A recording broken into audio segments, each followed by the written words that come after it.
Hi there, Ben here from culturedkiwi.com. I'm here today to talk about slide film. I just got my first roll of slide film back from the developers and the results were very interesting. So I thought I'd share with you my results, how I got there and what I learned during the process so you don't make the same mistakes that I did. There's been a huge resurgence in film photography lately, so much so that we have channels like Negative Feedback who solely focus on analog photography content. We have markets here in London where you can go every Sunday and buy, sell and trade all your different analog photography gear. We have Kodak firing up their Ektachrome factory and started to make slide film all over again.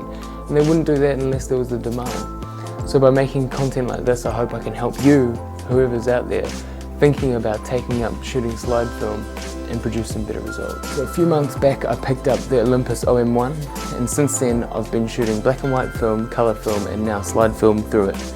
The results I've got have been amazing in all three cases. I'll link the video up here in which I ran through shooting with the camera initially, and I think that if you're looking for a film camera to buy to get started with, you can't go far past the Olympus OM1. So what is slide film? It's colour reversal film. You'll be typically used to seeing film in which the colours are reversed, and they do that for printing because it makes the printing process much easier. Colour reversal film, slide film, has the colours as you see it on the film.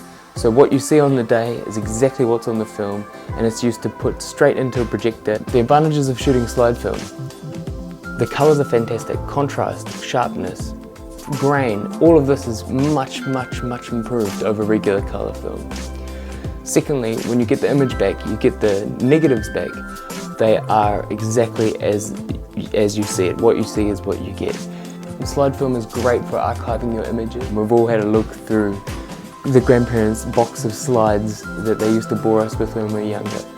Those boxes full of films, they look the same they did the day they were stuffed into that box, probably 40 years ago. Furthermore, if you're into cross-processing and funky colours, then you can take your regular slide film and develop it using the standard colour film processing technique, the C41 technique. Colours will be washed out, reminiscent of sort of an Instagram filter or something like this. So if you're into that sort of thing, the Lomo movement, and I highly recommend grabbing a roll of slide film, developing it that way. Disadvantages, there are a few with slide film. You have to be extremely careful of the dynamic range because black and white film has around 5 stops of latitude, meaning that even if you don't adjust the settings, you'll still get an image that has detail in the shadows and detail in the highlights because there's so much latitude in that film. And when you move to colour film, colour negative film, you reduce that dynamic range by 2 stops down to 3, which means that you have slightly less room to move and you have to be a lot more careful with metering. But as we move into slide film, we cut that in half again and we have about 1.5 stops of dynamic range, which means you really need to take care with metering that film to make sure that you get the right exposure. And if you move from a bright situation to a dark situation, you need to mentally make a note of that and adjust the exposure accordingly. These are the sort of things that make you a better photographer in the long run. Developing it is often hard. It's hard enough to find someone that will develop film these days, let alone E6 developing. So standard colour developing is C41 and slide film is E6 processing, it's called. It's named E6 because it has 6 different tanks that it needs to go through before it's finished. It's a specialised type of development, but there are a lot of mail-in services if you look. I used a mail-in service called Spectrum Laboratories here in the UK, and I can say the results I got from them were fantastic. It was a very quick turnaround. I sent it in on Monday and I got it back by Thursday, all scanned. My tips for shooting slide film: basically be very careful with your metering. I tend to err on the side of underexposing the image and adding light. So if you're shooting a subject, you want to use a cell phone light, use a reflector, use anything you have to add light to that subject and let the image sort of fall off and be slightly underexposed. This has produced some of the best results that I saw. On a film camera, they're generally just metering the entire box.